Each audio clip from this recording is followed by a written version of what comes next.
Mummy, उन्हाळा आलाय, लोणचं बनव ना. अरे बापरे, एवढे आंबे.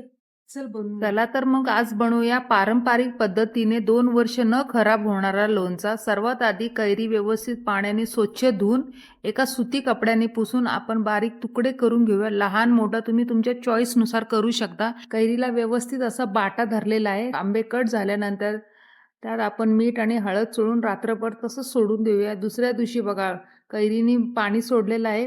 आंबे वेगळे करून आपण याला 1.5 दिवसाचा ऊन टाकणार. धणे, मेथी, बडीशेप, जिरा, काळे तीळ आणि मोहरीची डाळ थोडंसं रोस्ट करून भरट वाटून घ्यायचं. इथे आंबे देखील आपले सुकलेले एका भांड्यामध्ये काढून त्यात मसाला चोळून घेऊया.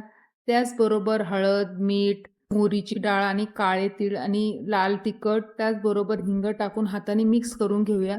साईडलाच मी तेल गरम करत ठेवलेलं आहे. गार झाल्यानंतर तो मिक्स करून हाताने व्यवस्थित सगळ्या आंब्यांना लावून चोळून घेऊया. आंब्याच्या फोड्यांना लावून घेऊन एकसारखा लागला पाहिजे मसाला. भरल्यानंतर वरनं आपण तेल टाकूया. एका सुती कपड्याने व्यवस्थित बांधून ऊन दाखवायचा 8 दिवसाचा. मी तुम्हाला सांगते हा लोणचा 2 वर्ष देखील खराब न होणारा लोणचं आहे. आणि आपण आता चेक करूया. तुम्हाला व्हिडिओ कसा वाटला कमेंट करून नक्की सांगा आणि एक सबस्क्राईब नक्की करा. धन्यवाद.